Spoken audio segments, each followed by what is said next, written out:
ਵਾਹਿਗੁਰੂ ਜੀ ਕਾ ਖਾਲਸਾ ਵਾਹਿਗੁਰੂ ਜੀ ਕੀ ਫਤਿਹ।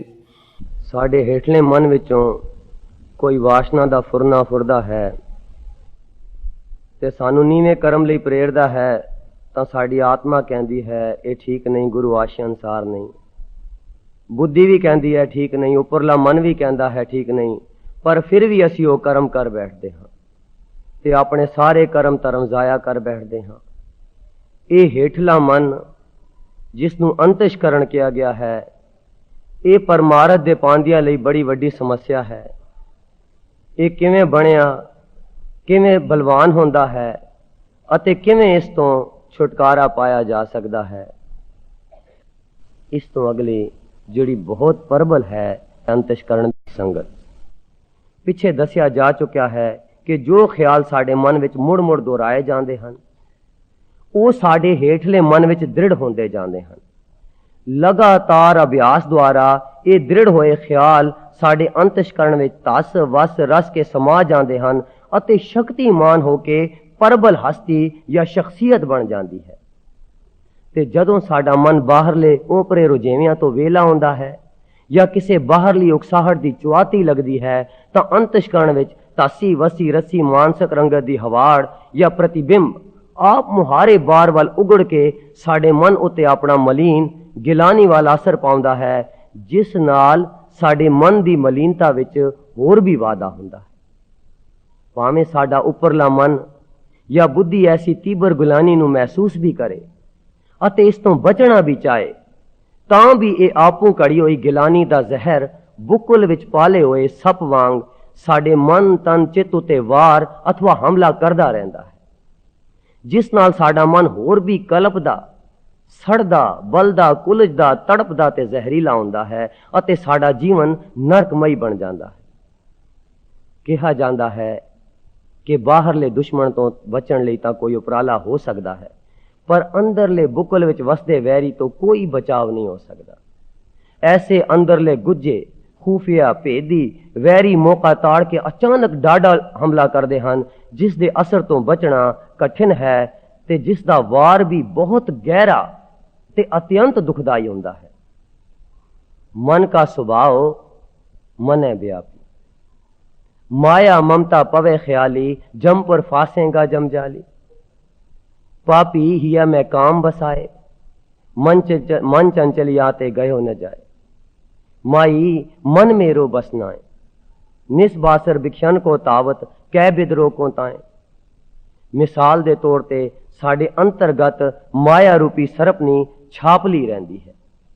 ये माया साडे अंतशकरण विच छप के बैठी हुई है अते जद भी इस सरपनी नूं मौका मिलदा है तां अनेक भांत हो के वल छल करके साडे उत्ते घात ला के अचानक हमला करदी है, जिस तो असी बिल्कुल बेखबर अते अनजान होंदे हां।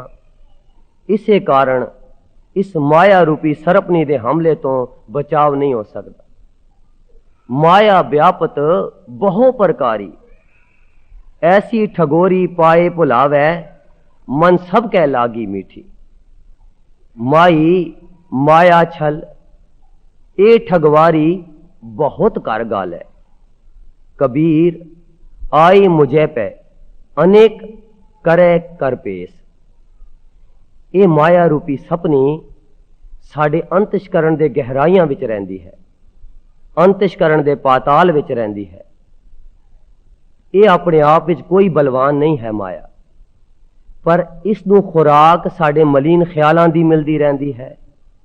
सो असी दिन रात अपने गंदे ख्यालां नाल, मलीन ख्यालां दे अभ्यास नाल इस माया नूं पालदे पोसदे अते बलवान करदे रहंदे हां। असी आप इस नूं ताकतवर बनांदे हां। सो ये साडी आपों सहेड़ी होई अते आपों बलवान कीती होई माया रूपी नागनी साडे उत्ते हमेशा तत्पर होके हमला करन लई मौका ताड़दी रहंदी है। पाए ठगोली सब जग जोया, माया होई नागनी जगत रही लपटाए। मोहनी मोहत रह न होरी, साधक सित सगल की प्यारी, टूटे न काहू की तोरी।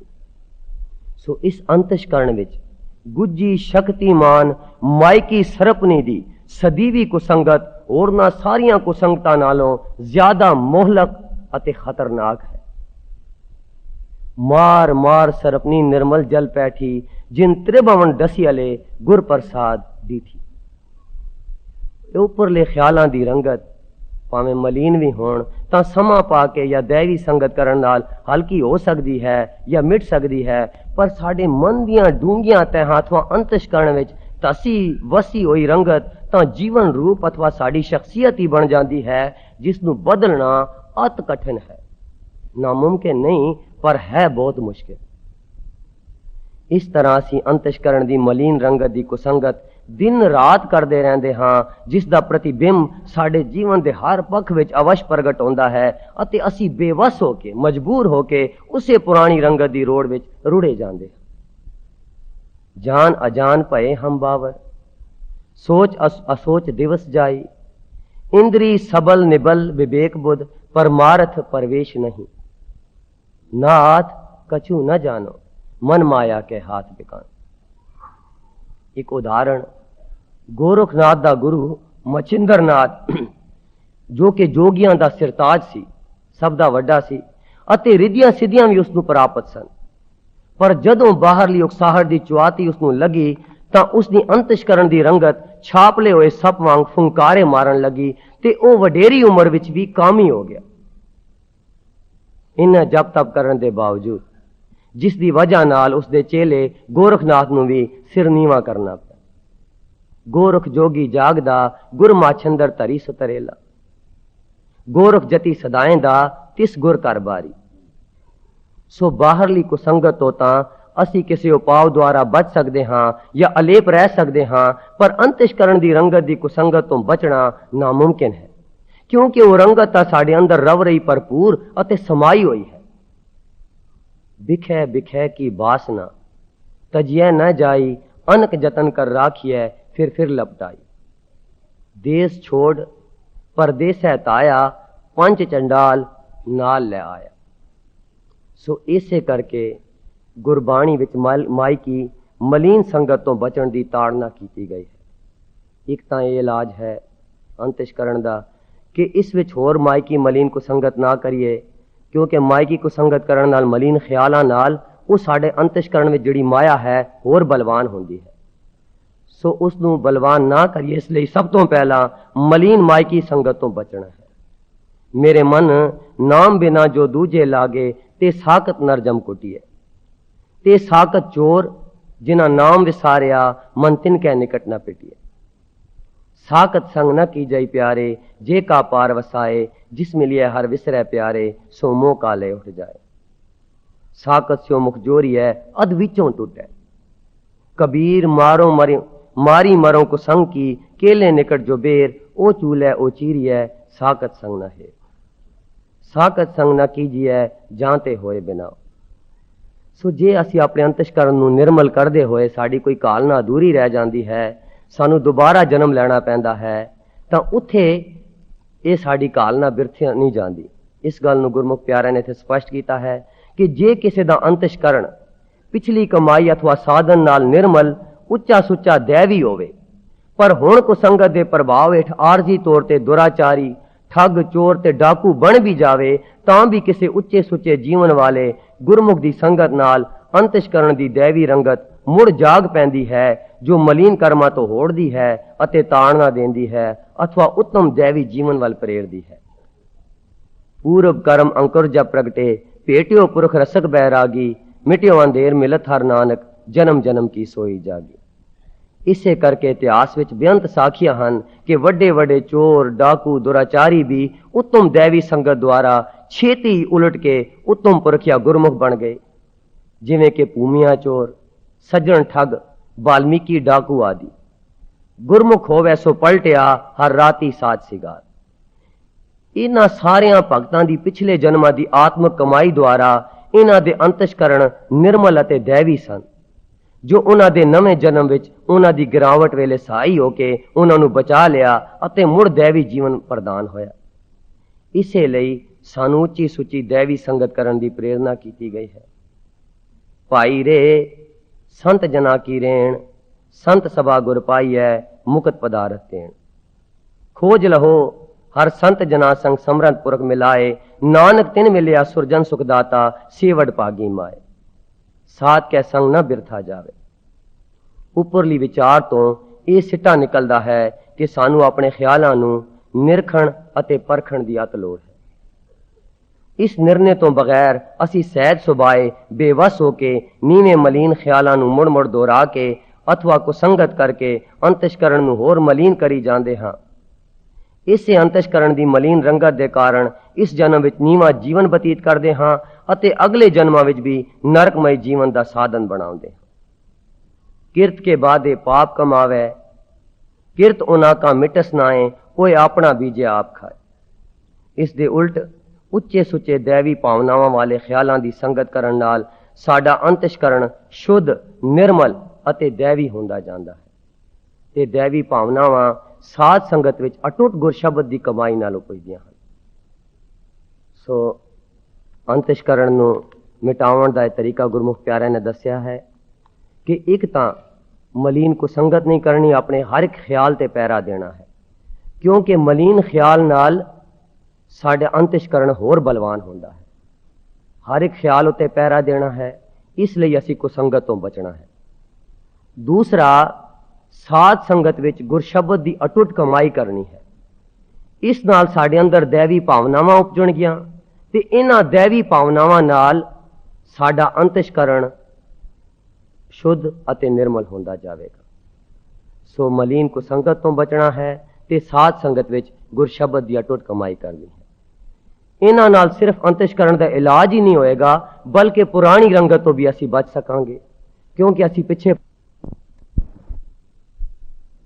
ਜਦੋਂ ਸਾਡਾ ਮਨ ਬਾਹਰਲੇ ਰੁਝੇਵੇ ਤੋਂ ਵਿਹਲਾ ਹੁੰਦਾ ਹੈ ਜਾਂ ਕੋਈ ਉਕਸਾਹਟ ਮਿਲਦੀ ਹੈ, ਜਦੋਂ ਕੋ ਸੰਗਤ ਨਹੀਂ ਕਰਾਂਗੇ ਤਾਂ ਉਕਸਾਹਟ ਨਹੀਂ ਮਿਲੇਗੀ ਤੇ ਗੁਰਸ਼ਬਦ ਵਿੱਚ ਅਸੀਂ ਰਤੇ ਰਵਾਂਗੇ ਤਾਂ ਮਨ ਰੁਝਿਆ ਰਹੇਗਾ ਤੇ ਵੇਲਾ ਨਹੀਂ ਹੋਵੇਗਾ। ਸੋ ਪੁਰਾਣੀ ਰੰਗਤ ਤੋਂ ਵੀ ਬਚ ਸਕਾਂਗੇ ਤੇ ਨਵਾਂ ਵੀ ਅਸੀਂ ਆਪਣਾ ਅੰਤਸ਼ਕਰਨ ਬਿਲਕੁਲ ਸ਼ੁੱਧ ਕਰ ਦਿਆਂਗੇ। ਸੋ दैवी ਭਾਵਨਾਵਾਂ ਵਾਲੇ ਖਿਆਲਾਂ ਦੀ ਸੰਗਤ ਕਰਨ ਨਾਲ ਸਾਡਾ ਅੰਤਸ਼ਕਰਨ ਸ਼ੁੱਧ, ਨਿਰਮਲ ਅਤੇ दैवी ਹੁੰਦਾ ਜਾਂਦਾ ਹੈ, ਜਿਸ ਦੇ ਪ੍ਰਭਾਵ ਹੇਠ ਓਪਰੀ ਮਲੀਨ ਕੋ ਸੰਗਤ ਦਾ ਅਸਰ ਸਾਡੇ ਮਨ ਦੇ ਉੱਤੋਂ ਦੀ ਲੱਗ ਜਾਂਦਾ ਹੈ। ਜਦੋਂ ਅੰਤਸ਼ਕਰਨ ਨਿਰਮਲ ਹੋ ਗਿਆ ਫਿਰ ਕੋ ਸੰਗਤ ਦਾ ਕੋਈ ਅਸਰ ਨਹੀਂ ਹੁੰਦਾ, ਆਪਣੇ ਆਪ ਹੀ ਉਤੋਂ ਦੇ ਲੰਘ ਜਾਂਦੇ ਹਨ ਉਹ ਖਿਆਲ। ਕਬੀਰ ਸੰਤ ਨਾ ਛਾੜੈ ਸੰਤਈ, ਜੋ ਕੋਟਕ ਮਿਲੇ ਅਸੰਤ, ਮਲਿਆਗਰ ਪਯੰਗਮ ਵੇੜਿਓ ਤਾਂ ਸੀਤਲਤਾ ਨਾ ਤਜਨ।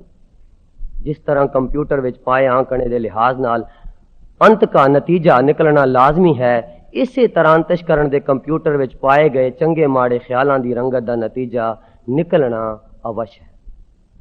ਜਿਤ ਲਾਗੋ ਮਨ ਵਾਸਨਾ ਅੰਤ ਸਾਈ ਪ੍ਰਗਟਾਨੀ। ਜਿਸ ਤਰ੍ਹਾਂ ਮਿੱਟੀ ਦੀ ਚਾਟੀ ਵਿੱਚ ਅਚਾਰ ਦੇਰ ਤਾਈਂ ਰੱਖਿਆ ਜਾਵੇ ਤਾਂ ਉਸ ਅਚਾਰ ਦੀ ਬੋ ਉਸ ਭਾਂਡੇ ਦੇ ਜ਼ਰੇ ਜ਼ਰੇ ਵਿੱਚ ਰਸ ਜਾਂਦੀ ਹੈ। ਭਾਂਡੇ ਨੂੰ ਖਾਲੀ ਕਰਨ ਅਤੇ ਚੰਗੀ ਤਰ੍ਹਾਂ ਸਾਫ਼ ਕਰਨ ਤੋਂ ਬਾਅਦ ਵੀ ਉਸ ਅਚਾਰ ਦੀ ਬੋ ਭਾਂਡੇ ਵਿੱਚੋਂ ਨਹੀਂ ਨਿਕਲ ਸਕਦੀ, ਬਲਕਿ ਉਸ ਭਾਂਡੇ ਦੇ ਜੇ ਟੁਕੜੇ ਟੁਕੜੇ ਵੀ ਹੋ ਜਾਣ ਤਾਂ ਵੀ ਹਰ ਕਣ ਵਿੱਚੋਂ ਉਸ ਅਚਾਰ ਦੀ ਬੋ ਪ੍ਰਗਟ ਹੁੰਦੀ ਹੈ। ਜੋ ਪਾਵੇ ਭਾਂਡੇ ਵਿੱਚ ਵਸਤ ਸਾਹ ਨਿਕਲੇ, ਕਿਆ ਕੋਈ ਕਰੇ ਵਿਚਾਰ। ਜਿਸ ਤਰ੍ਹਾਂ ਭਾਂਡੇ ਵਿੱਚ ਅਸੀਂ ਆਪਣੀ ਮਰਜ਼ੀ ਨਾਲ ਵਸਤੂ ਪਾਉਂਦੇ ਹਾਂ, ਉਸੇ ਤਰ੍ਹਾਂ ਆਪਣੇ ਅੰਤਸ਼ਕਰਨ ਵਿੱਚ ਵੀ ਆਪਣੇ ਖਿਆਲਾਂ ਦੁਆਰਾ ਚੰਗੀ ਜਾਂ ਮਾੜੀ ਰੰਗਤ ਪਾਉਣੀ ਵੀ ਸਾਡੀ ਮਰਜ਼ੀ ਉੱਤੇ ਆਧਾਰਿਤ ਹੈ, ਆਪਣੀ ਮਰਜ਼ੀ ਨਾਲ ਹੀ ਪਾਉਂਦੇ ਹਾਂ। ਇਸ ਲਈ ਅੰਤਸ਼ਕਰਨ ਦੀ ਰੰਗਤ ਬਾਬਤ ਕਿਸੇ ਤੇ ਦੋਸ਼ ਨਹੀਂ ਲਾ ਸਕਦੇ। ਇਹ ਜੀਵ ਦੇ ਆਪਣੇ ਕਰਮ ਕਿਰਿਆ ਅਤੇ ਖਿਆਲਾਂ ਤੇ ਆਧਾਰਿਤ ਹੈ। ਦੱਦੇ ਦੋਸ਼ ਨਾ ਦੇਉ ਕਿਸੈ, ਦੋਸ਼ ਕਰਮਾ ਆਪਣੇ। ਜੋ ਮੈਂ ਕੀਆ ਸੋ ਮੈਂ ਪਾਇਆ, ਦੋਸ਼ ਨਾ ਦੀਜੈ ਅਵਰਜਨਾ। ਜਿਤ ਕੀਤਾ ਪਾਈਏ ਆਪਣਾ, ਸਾਕਾਲ ਬੁਰੀ ਕਿਉਂ ਕਾਲੀ। ਵਾਹਿਗੁਰੂ ਜੀ ਕਾ ਖਾਲਸਾ, ਵਾਹਿਗੁਰੂ ਜੀ ਕੀ